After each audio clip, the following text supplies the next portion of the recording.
వృషభ రాశి వారు నూతన తెలుగు సంవత్సరాన్ని చాలా ఆహ్లాదభరితంగా ప్రారంభించగలుగుతారు. త్రిగ్రహ యోగము అనగా మూడు మూడు గ్రహాలు రెండు రాశులు యందు సంచరిస్తూ ఉన్నటువంటి ఈ కాలంలో వృషభ రాశి వారికి లాభస్థానస్థిత రవి కానీ శుక్రుడు కానీ లాభస్థానస్థిత శనేశ్వరుడు కానీ ఒక గొప్ప అనుభూతుల్ని గొప్ప అనుభవాలని జోడించి ఫలితాన్ని ఇస్తూ ఉంటారు.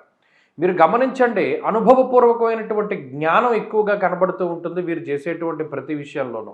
గతంలో మనం ఈ తప్పిదం చేశాము, ఇప్పుడు అటువంటిది చేయకూడదు. గతంలో ఇలా రాంగ్ స్టెప్ వేసాము, ఇప్పుడు వేయకూడదు. లేదా ఒరు బాబు నువ్వు అలా వెళ్ళకూడదు, గతంలో అటువైపు వెళ్ళినటువంటి వాళ్ళు ఎవరు సక్సెస్ అయిన దాఖలాలు లేవు అనేటువంటి విషయాన్ని చాలా స్పష్టంగా చెప్పగలుగుతారు. మీకు మీరు గైడెన్స్ ఇచ్చుకోగలుగుతారు, ఇతరులకు కూడా గైడెన్స్ ఇవ్వగలుగుతూ ఉంటారు.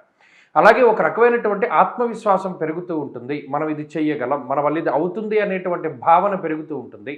పాజిటివిటీ ఎక్కువగా ఉంటుంది. ఏదైనా ఇబ్బంది వచ్చినప్పటికీ దాన్ని స్వీకరించేటువంటి విధానంలో చాలా వ్యత్యాసం ఉంటుంది.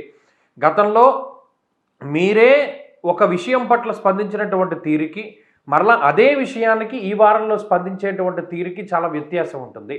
ఇందులో చాలా పాజిటివ్గా ముందుకు సాగుతూ ఉంటారు వృషభ రాశి వారు. అలాగే ఇందాక చెప్పినట్టు సెల్ఫ్ కాన్ఫిడెన్స్ ఎక్కువగా ఉంటుంది. దశమ స్థానస్థిత రవిగ్రహం వల్ల అర్ధసిద్ధి సదారోగ్య అన్నారు. అలాగే రాజదర్శన సల్లాప అన్నారు. అంటే ఎవరైనా ఉన్నత స్థాయి వర్గం ప్రజలు ఎవరైనా ఉంటే వారి తాలూకు అండదండలు ఉంటాయి.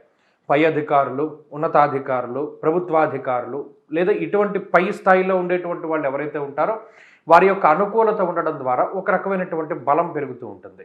అలాగే కుటుంబ సభ్యులకి సంబంధించినటువంటి శుభ కార్యక్రమాలు చేయగలుగుతారు. ఏదైనా ఒక కార్యక్రమం మొదలు పెడితే దాని చివరి వరకు నిలబడి పూర్తి చేయగలిగేటువంటి శక్తి సామర్థ్యాలను పొందుతూ ఉంటారు. వృషభ రాశి వారికి కొత్త సంవత్సరం నూతనమైనటువంటి ఉత్సాహాన్ని ఇస్తుంది. ఈ ప్రారంభ వారంలో చాలా ఉన్నతమైనటువంటి ఆశయాలతోటి ప్రారంభించగలుగుతారు. మంచి నడవడిక ఉండాలి అనేటువంటి ధోరణిలో ముందుకు వెళతారు. ప్రణాళికాబద్ధమైనటువంటి జీవనాన్ని గడపాలి అని కోరుకుంటూ ఉంటారు. కాబట్టి ఇలా ఈ అసెస్మెంట్ అంతా కూడా చాలా గొప్పగా ఉంటుంది. ఫోకస్ చాలా గొప్పగా ఉంటుంది.